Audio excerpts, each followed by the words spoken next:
ओम नमः भगवते वासुदेवाय नमः। क्या आप जानते हैं उपवास का अर्थ क्या होता है? उप मीन्स पास और वास मीन्स रहना, यानी कि भगवान के पास रहना। तो क्या हमें अपने व्रत में हमेशा भगवान के पास बैठे रहना चाहिए? क्या ऐसा संभव है? नहीं, ऐसा संभव नहीं है। अगर ऐसा संभव होगा तो मान लिया किसी को ऑफिस जाना है तो वो कैसे जाएगा? किसी के घर के काम हैं तो वो कैसे करेगा?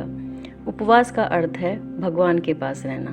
इसका मतलब ये है कि हम मन, कर्म और वाणी से भगवान के साथ रहें। किसी की चुगली ना करें, झूठ नहीं बोलना चाहिए हमें व्रत में। तो आइए इस क्रम को जारी रखते हुए सुनते हैं हम सावन के शुक्ल पक्ष की एकादशी पुत्रता एकादशी की कथा।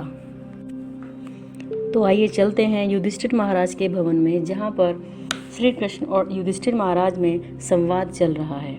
युधिष्ठिर महाराज कहते हैं कि हे भगवान, आपने मुझे श्रावण मास के कृष्ण पक्ष की एकादशी का महात्म्य सुनाया। कृपा करके आप मुझे सावन के शुक्ल पक्ष की एकादशी की कथा सुनाइए। श्री मधुसूदन बोले, हे राजन, आप शांतिपूर्वक श्रावण माह के शुक्ल पक्ष की एकादशी की कथा सुनिए। मैं आपको एक पौराणिक कथा सुनाता हूँ। इस कथा के सुनने से वाजपेय यज्ञ का फल मिलता है। द्वापर युग के प्रारंभ में महिष्मती नामक नगरी में महिषजीत नाम का एक राजा पुत्रहीन था। वह सदैव चिंताग्रस्त रहता था। उसे वह राज्य दुखदायी प्रतीत होता था, क्योंकि पुत्र के बिना इस लोक में और परलोक में दोनों में सुख नहीं मिलता है। राजा ने पुत्र की प्राप्ति के लिए बहुत यत्न किए, परंतु वह निष्फल गए। जब वह राजा वृद्ध होने लगा तो उसकी चिंता और भी बढ़ने लगी।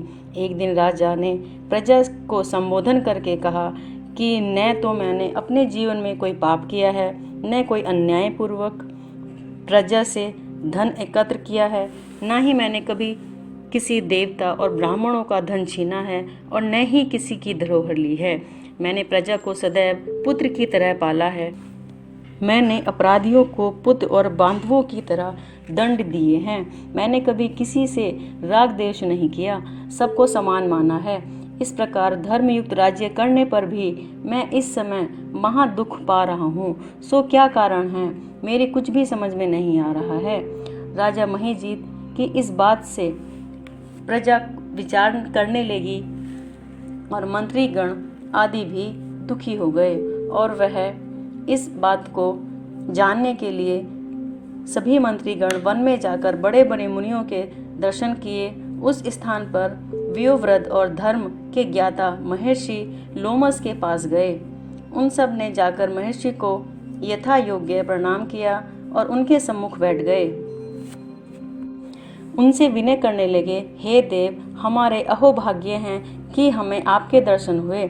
इस पर लोमस ऋषि बोले कि ब्राह्मणों, आप लोगों की विनय तथा आपके सद्व्यवहार से मैं अत्यंत प्रसन्न हूँ। आप मुझसे अपने आने का कारण बताइए। मैं आपके कार्य को अपने शक्ति के अनुसार अवश्य ही पूरा करूँगा, क्योंकि हमारा शरीर ही परोपकार के लिए बना है।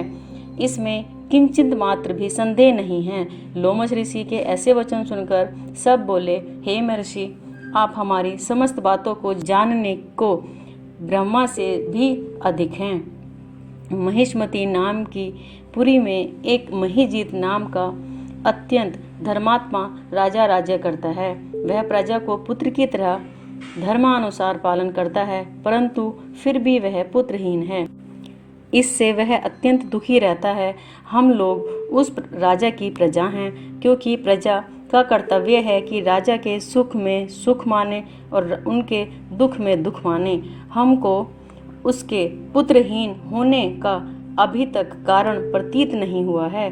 अब जब से आपके दर्शन करे हैं, हमको पूर्ण रूप से विश्वास है कि हमारा कष्ट अब अवश्य ही दूर हो जाएगा। अतः आप हमें राजा के पुत्र होने का उपाय बताइए। इस पर लोमस ऋषि ने एक क्षण के लिए नेत्र बंद किए और राजा के पूर्व जन्मों का विचार करने लगे। विचार करके बोले, हे ब्राह्मणों, यही राजा पिछले जन्म में अत्यंत निर्धन था और बुरे कर्म किया करता था। एक गांव से दूसरे गांव में घूमा करता था। एक दिन ज्येष्ठ मास के शुक्ल पक्ष की द्वादशी के दिन, जो कि 2 दिन से भूख तथा दोपहर के समय एक जलाशय पर पानी पीने गया।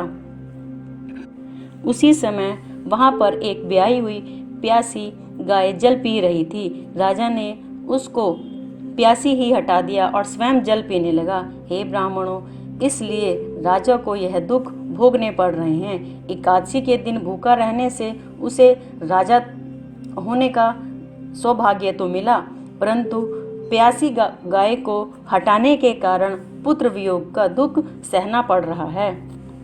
इस पर सब लोग बोले, हे महर्षि, शास्त्र में ऐसा लिखा है कि पुण्य से पाप नष्ट हो जाते हैं, इसलिए कृपा करके आप राजा के पूर्व जन्म के पाप नष्ट होने का उपाय बताइए। ब्राह्मणों के ऐसे वचनों को सुनकर लोमश ऋषि बोले, हे ब्राह्मणों, यदि श्रावण माह की शुक्ल पक्ष की पुत्रता एकादशी को तुम सब लोग व्रत करो और रात्रि को जागरण करो तथा उस व्रत का फल राजा को प्रदान कर दो, तो तुम्हारे राजा को पुत्र रत्न की प्राप्ति होगी। मंत्रियों सहित समस्त प्रजा महर्षि लोमश ऋषि के वाक्यों को सुनकर प्रसन्नता पूर्वक अपने नगर को वापस आई।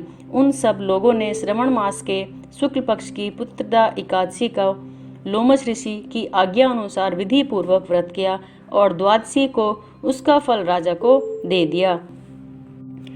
उस पुण्य के प्रभाव से रानी ने गर्भ धारण किया और 9 महीने के पश्चात उसके एक अत्यंत तेजस्वी पुत्र रत्न उत्पन्न हुआ।